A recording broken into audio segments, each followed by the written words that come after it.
Stop! What are you doing? I screamed, slamming my brakes so hard my tires screeched.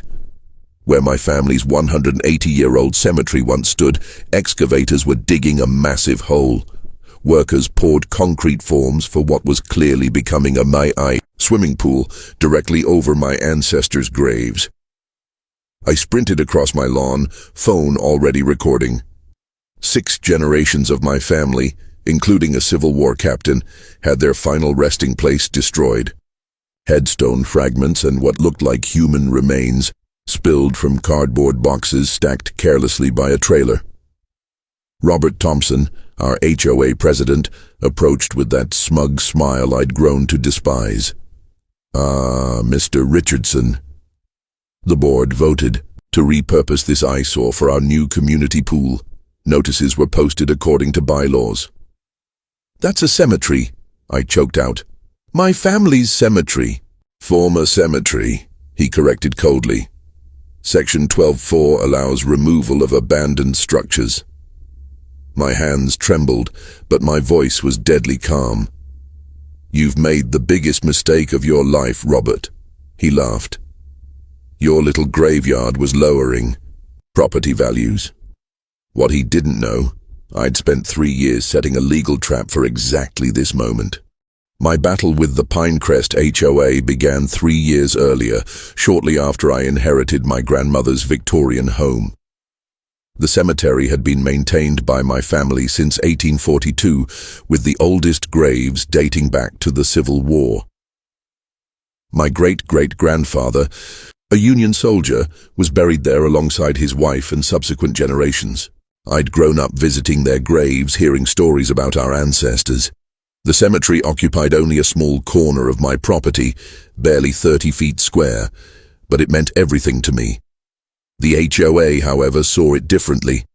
First came the letters: non-conforming structure, unapproved landscaping, aesthetic violation. Each month brought new complaints. The wrought iron fence needed painting. The flowers weren't approved varieties. The small stone bench was an unauthorized installation. "It's a cemetery," I explained repeatedly at HOA meetings. "It predates your association by over a century." Robert would smile, that condescending smile. "We understand the sentimental attachment, Mr. Richardson, but Pinecrest Estates has standards to maintain." 6 months in, Robert cornered me after a meeting. "Look," he said quietly, "that creepy little graveyard is affecting everyone's property values. We've had 3 potential buyers back out of sales on Elmwood specifically because of it." "That's not my problem," I replied. His expression hardened. "Actually, it is. The board is exploring options." That was the moment I realized they wouldn't stop. I went home and pulled out my grandmother's journal, reading her warnings about the HOA's interest in our land. "The Richardson family always prepares for storms before the clouds gather," she had written. The next day, I called Elena Vasquez, an attorney specializing in historical preservation. "They can't legally touch a historical cemetery," she assured me after reviewing my documents. "But if they're determined enough to try, we should prepare." Over the next 2 years, we built what Elena called an ironclad fortress of protection. We filed documentation with the State Historical Society, establishing the Richardson family cemetery as a protected landmark. We submitted DNA evidence linking me directly to the interred individuals and registered the cemetery with both state and federal historical registries. Elena helped me install specialized archaeological monitoring equipment disguised as ordinary landscaping features, small cameras and ground penetration sensors that would document any disturbance. We filed conservation easements and registered under the State Cemetery Preservation Act. "Should we notify the HOA of the cemetery's protected status?" I asked. Elena's eyes narrowed. "No. If they're planning something illegal, let's not warn them. Let's catch them in the act." Meanwhile, the harassment intensified. The HOA doubled my dues, claiming administrative costs related to my property. They issued fines for increasingly absurd violations. My mailbox was half an inch too tall. My garbage bins were visible for 20 minutes after collection. The shade of white on my picket fence was eggshell instead of the approved antique white. I paid every fine without complaint. Let them think they were winning. The real breakthrough came when I befriended Sarah, the HOA secretary, who had recently been passed over for promotion to the board in favor of Robert's golf buddy. Over coffee one day, she confided something chilling. "They're planning something big at tomorrow's closed session," she whispered.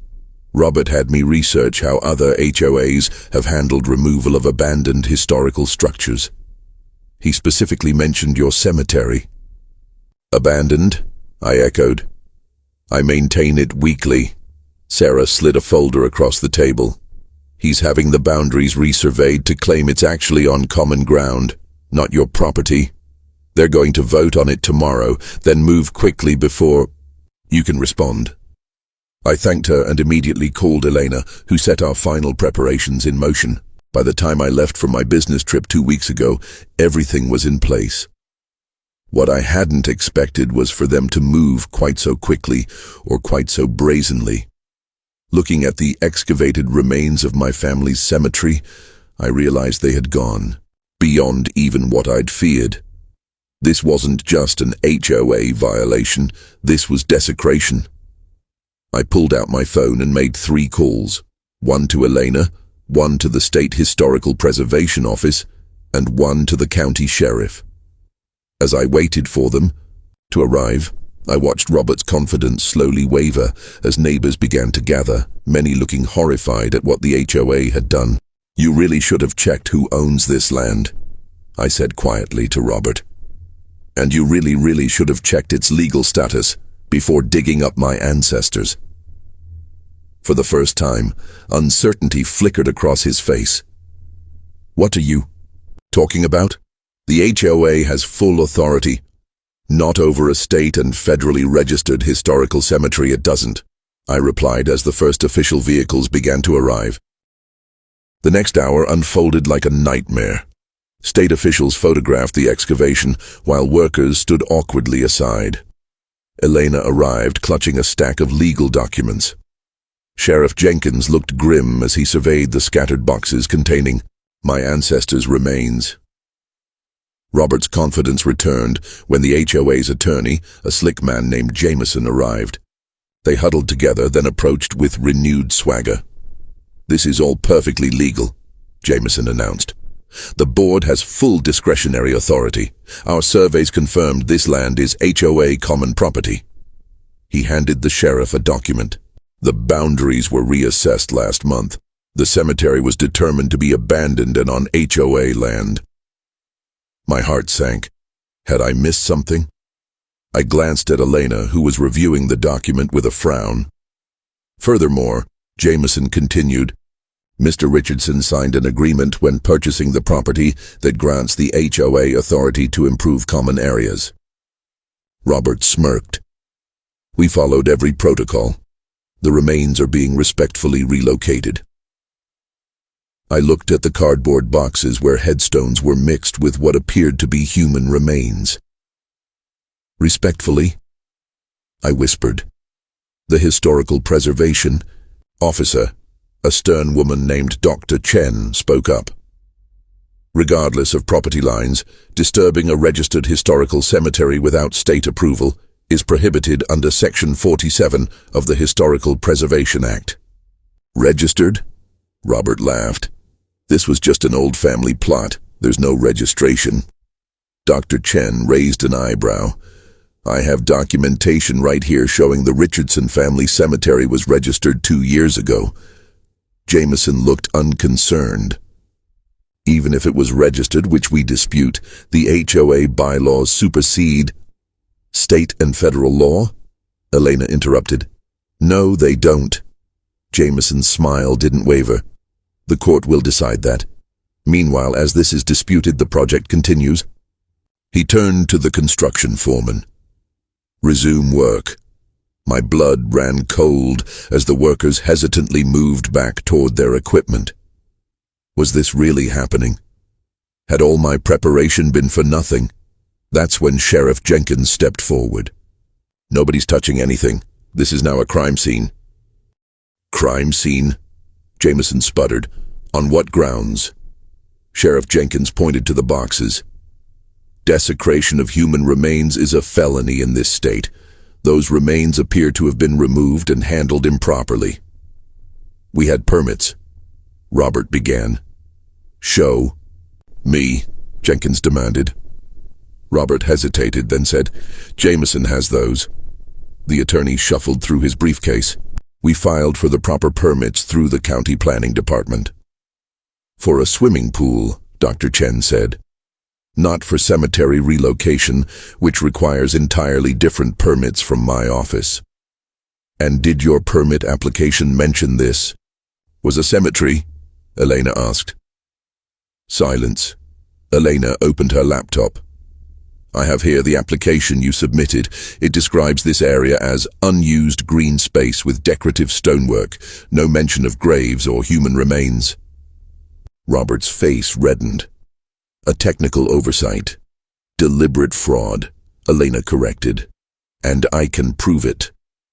She connected her laptop to her phone's hotspot and pulled up a video. The footage showed Robert speaking to the board 3 weeks earlier. "The permit inspector will be here Tuesday. Make sure all the headstones are covered before he arrives. If he asks, it's an old garden feature we're removing. Once we have the permit, we can move quickly while Richardson is away." The color drained from Robert's face. "Where did you get that?" Elena smiled. "The Richardson family installed a comprehensive security system 2 years ago. Every meeting where you discussed this project was recorded." "That's illegal surveillance," Jameson protested. "In public areas of my client's property?" "Perfectly legal," Elena countered. She turned to Sheriff Jenkins. "I have hours of footage documenting their deliberate conspiracy to circumvent cemetery protection laws." Dr. Chen was examining the supposed property reassessment. "This survey is fraudulent," she announced. "It contradicts the official county land records." Sheriff Jenkins turned to Robert and Jameson. "I'm going to need statements from both of you, down at the station." Jameson tried one last gambit. "This is ridiculous. The HOA was simply improving the neighborhood. Richardson has been difficult since day one." "Difficult?" I finally spoke. "I've documented every interaction with this HOA for 3 years. Every letter, every fine, every meeting. I have proof of systematic harassment designed to pressure me into relocating my family cemetery." Elena handed folders to both Dr. Chen and Sheriff Jenkins. "My client anticipated this day. We prepared extensively." She began methodically laying out documents on the hood of the sheriff's vehicle. First, DNA certification linking Mr. Richardson directly to the interred individuals, confirming family lineage back 6 generations. Second, State Historical Society registration establishing the Richardson family cemetery as a protected landmark with graves dating back to 1842. Including the grave of Captain James Richardson, a documented Civil War veteran. Third, Federal BOW, Historical Registry documentation protecting the site under National Historic Preservation laws. Fourth, conservation easements filed with 3 different agencies specifically preventing development of this exact parcel. Fifth, archaeological monitoring logs from the equipment we installed, showing HOA board members trespassing on multiple occasions to inspect the cemetery and plan its removal. Sixth, property deed records clearly showing the cemetery boundaries within Mr. Richardson's property, not HOA common ground. And finally, the most damning evidence, emails between board members discussing how to get rid of the creepy graveyard while avoiding legal complications. The growing crowd of neighbors, gasped. Several board members who had arrived during the confrontation began edging away from Robert. We have evidence of conspiracy to commit multiple felonies, Eleanor continued. Desecration of graves, filing fraudulent permits, destruction of historical landmarks, and violation of at least 14 separate state and federal statutes. Sheriff Jenkins was already speaking into his radio, requesting additional officers. Mr. Thompson, Mr. Jameson, you're both being detained pending investigation of these allegations. 2 deputies arrived to escort Robert and Jameson to patrol cars. As they were being led away, Robert turned to me, his face contorted with rage. "You set us up," he hissed. "You knew we'd do this and you let it happen." "No, Robert," I replied calmly.